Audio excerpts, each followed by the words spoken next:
पति, मेरा नाम स्वाति जायसवाल है, मेरे पति का नाम आनंद जायसवाल है। हम भाटापारा जिला बालोदा बाजार के निवासी हैं। कहीं बैठी हो तो हाथ हिलाइएगा। आप ही हैं? श्री शिवाय नमस्तुभ्यम। दोनों हाथ हिला दो एक बार। हर हर महादेव।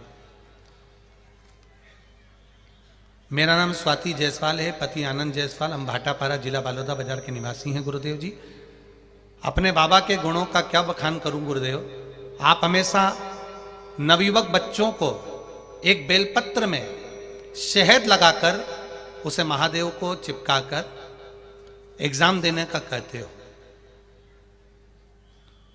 और लोग उसकी खिल्ली उड़ाते हैं, लोग उसकी हंसी उड़ाते हैं। क्या ऐसा हो सकता है? तो मैंने भी सोचा कि एक बार मैं भी तो करके देखूं। सीवर वाला महाराज कहते तो हैं टीवी पर, अपने को करके देखने में क्या जा रहा है। मैंने भी एक बेलपत्र ले ली, शहद लगाया, बाबा से एक एग्जाम की मैं बहुत समय से तैयारी कर रही थी पर उसमें निकल नहीं पा रही थी। बाबा, मैंने भी वो शहद लगाकर अब की बार एग्जाम दिया और बाबा की कृपा से 43 वर्ष की उम्र है और बाबा ने मुझे जिस चीज के लिए मैंने एग्जाम दिया था, मेरी सरकारी नौकरी 43 वर्ष की आयु में बाबा ने लगाई। 43 वर्ष की आयु में सरकारी नौकरी लगना बड़ा मुश्किल होता है गुरुदेव। सब आश्चर्य में है कि ये हो ही नहीं सकता, पर मेरे बाबा ने एक बेलपत्री पर शहद लगाने को लोग ठिठोली करते हैं, हंसते हैं, पर विश्वास रखकर अगर कोई बाबा को चढ़ाता है तो जैसे मेरी नौकरी लगी उसकी भी लग ही जाती है। बेटो बहन, श्री शिवाय नमस्तुभ्यम। ये शिव तत्व है। ओ घड़ी शंकर। एक पत्र और है, देखो।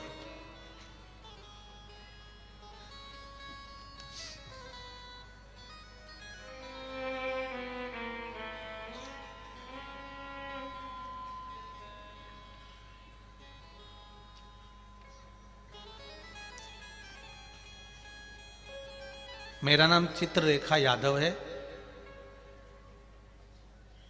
मैं भनपुरी, रायपुर।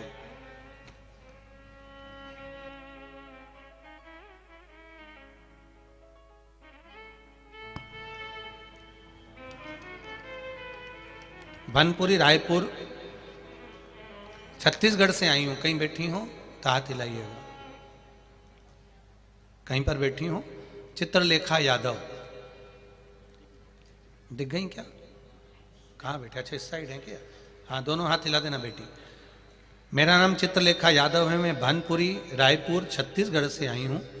गुरुदेव, क्या बखान करूँ भोलेनाथ का। कुछ दिनों से मेरे गले में तकलीफ होने लगी थी, तो मैंने हॉस्पिटल में चेक करवाया तो डॉक्टरों ने बताया कि आपके गले में गठान हो गई है, उसका ऑपरेशन करना पड़ेगा और वो गठान जांच के लिए जाएगी।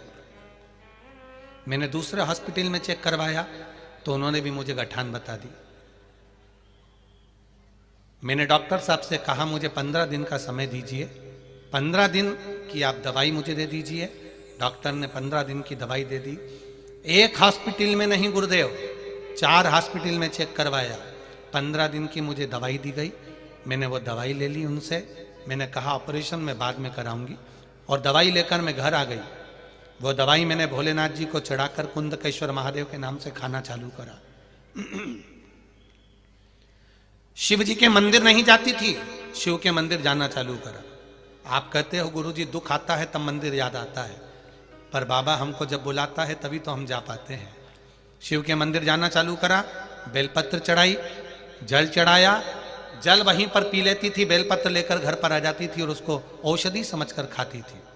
गुरुदेव, 15 दिन फिर मैंने वापस चेक करवाने के लिए गए, क्योंकि डॉक्टर ने कहा था कि 15 दिन बाद ऑपरेशन करना ही पड़ेगा। मैं वापस ऑपरेशन के हिसाब से तैयारी कर वापस डॉक्टर के पास गई और अपने परिवार वालों के साथ में गई।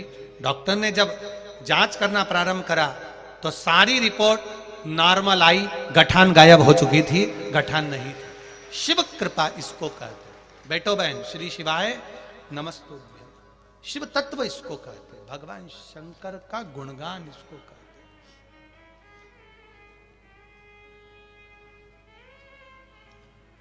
अब करो भजन उसका, विश्वास रखकर, भरोसा रखकर, सुनेगा। अब कनक कुंडला अपने पति पूर्णभद्र के साथ में भजन कर रही है।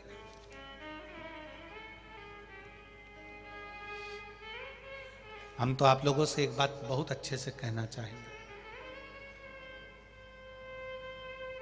कोई भी काम की शुरुआत करो ना, तो पहले मुख से एक बार श्री शिवाय नमस्तुभ्यम बोल लिया करो। घर से निकल रहे हो चाहे घर के अंदर जा रहे हो। एक पत्र और है, देखो, केवल मंत्र जाप का देखिए।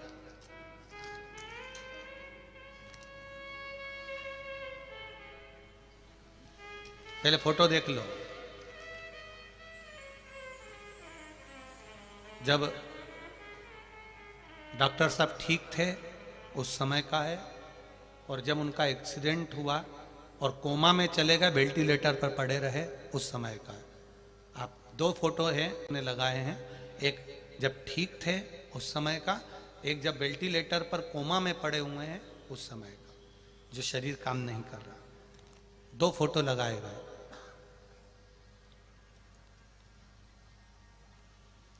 एक जब वो ठीक थे उस समय का, और एक जब वो कोमा में चले गए, वेंटिलेटर पर पड़े रहे, उस समय का। मेरा नाम उषा वर्मा, मैं दुर्ग के रहने वाली हूं गुरुजी। कहीं उषा वर्मा जी बैठी हो तो हाथ हिला दीजिएगा।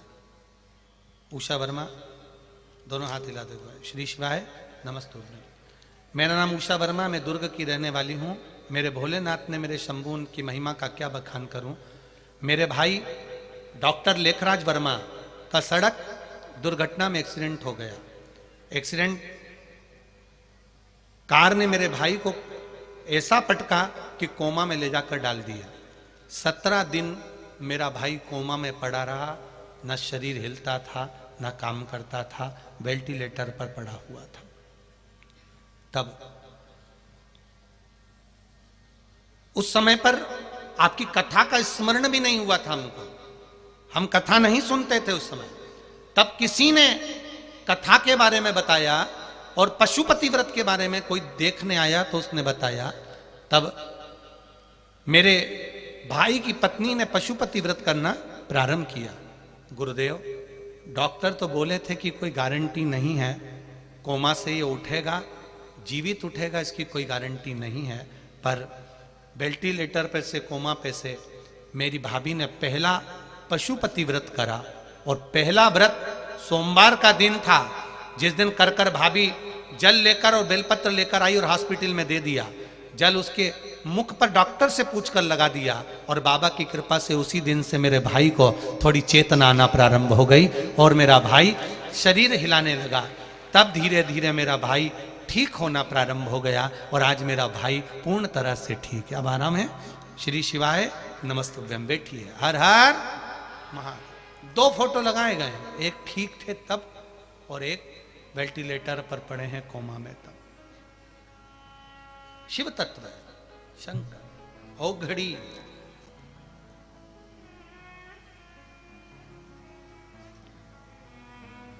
डॉक्टर अपना काम करे, डॉक्टर का काम वो अपना करेगा।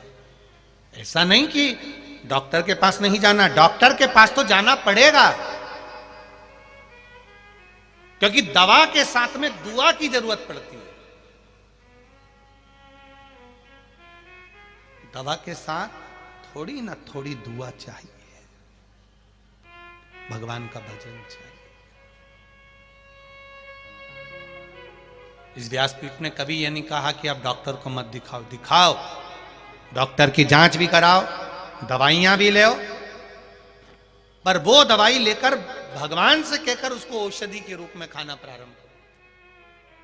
दवाई खाओ पर भगवान से कहकर, भगवान इसको अमृत कर देना, तेरी कृपा।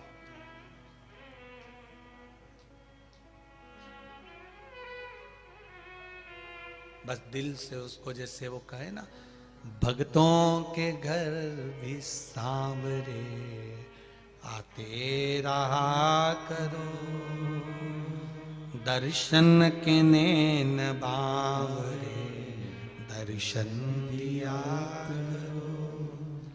कहते हैं प्रेम से प्रभु छिल के भी खा गए, कहते हैं प्रेम से प्रभु छिल के भी खा गए, शबरी के झूठे भेद भी खाते रहा करो, दर्शन के नैन बावरे दर्शन दिया करो। डॉक्टर को दिखाओ, जांचें कराओ, उसकी साथ में भगवान शिव की भक्ति करो, भजन करो।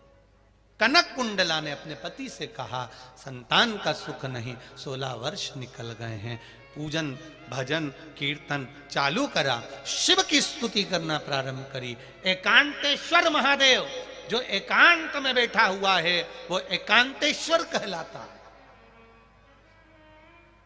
वो एकांतेश्वर।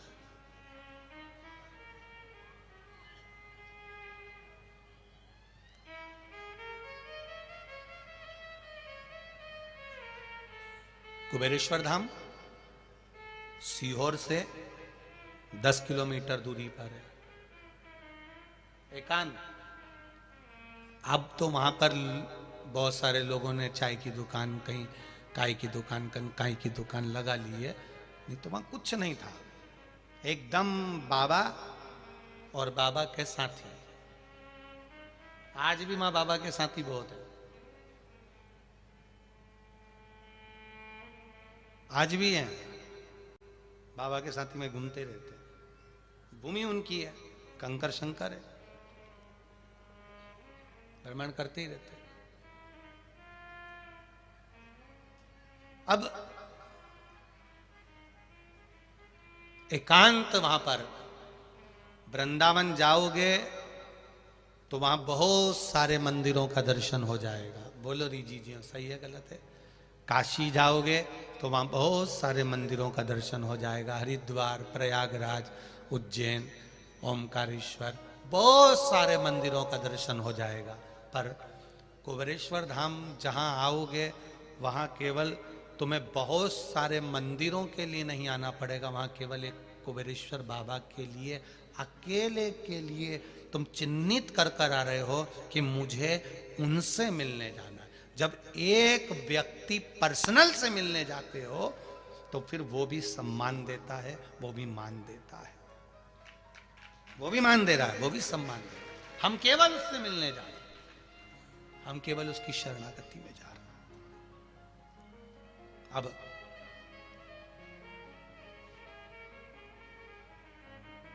भगवान शिव ने कृपा कर दी, कनक कुंडला को भगवान भोलेनाथ ने बेलपत्री के वृक्ष के नीचे जो बेलपत्री पड़ी थी, उसी बेलपत्री का पीछे का ढूंढ, पीछे का जो भाग होता है, भगवान शिव ने वो बेलपत्र का भाग कनक कुंडला की गोद में दे दिया।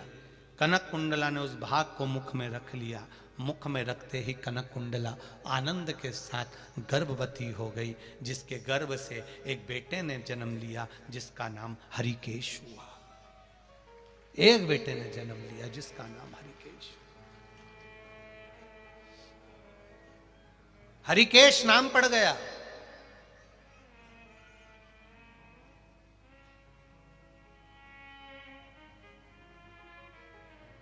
जो शिव तत्व को जानता था, केवल गर्भ में भी माता पिता के संस्कारों से पला हुआ है, पोषित हुआ है।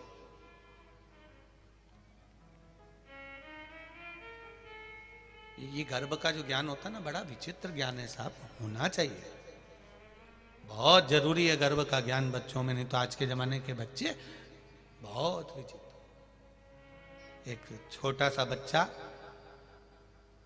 अपनी दादी की गोद में बैठ गया और दादी से बोला, ओ दादी, ओ दादी।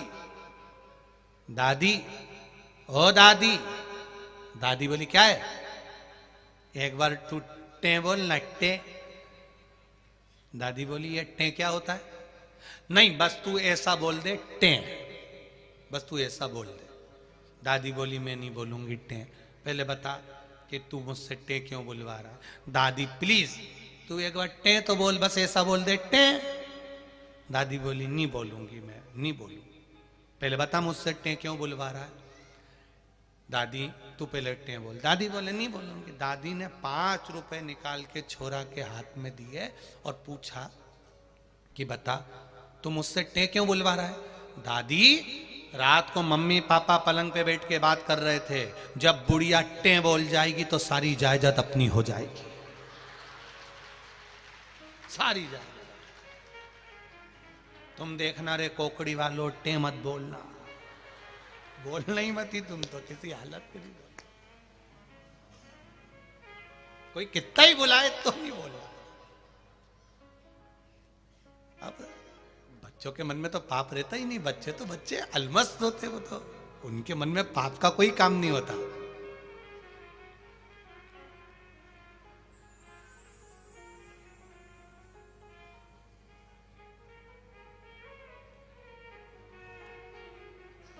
बच्चों के मन में कोई पाप नहीं है, कोई पाप नहीं।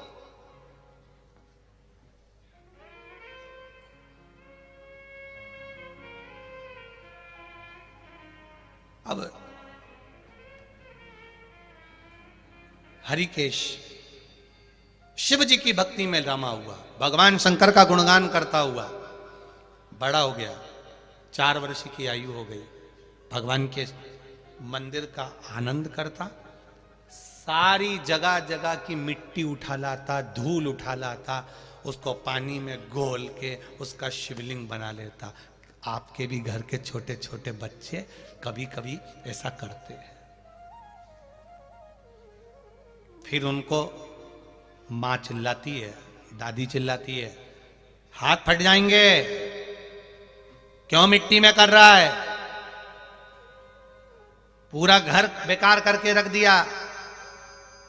बच्चे जब मिट्टी उठाकर लाएं, धूल उठा के लाएं, पानी में घोलें, शिवलिंग बनाएं, तो तुम्हें प्रसन्न होना चाहिए कि तुम्हारे संस्कार ठीक है, तुम्हारे संस्कार श्रेष्ठ हैं। नहीं तो आज के जमाने के बच्चे, इनको ठेले पर लेके जाओ खिलौने के, यहां पे भी खिलौने की दुकान लगी होंगी, अपने अपने बच्चों को लेके जाना। उस खिलौने की दुकान पर गाड़ी भी है, घोड़ा भी है, लाइट वाला खिलौना भी है, उसमें बंदूक भी रखी है, उसमें सामान भी रखा है, झुनझुना भी रखा है, फिरकी भी रखी है, हेलीकॉप्टर भी रखा है, हवाई जहाज भी रखा है। उस खिलौने की दुकान पर सब कुछ रखा है। सारा खिलौना फैला दो और तुम्हारे घर के बच्चों को कह दो बता तुझे क्या चाहिए। आज के बच्चे सबसे पहले बंदूक ही उठाते हैं,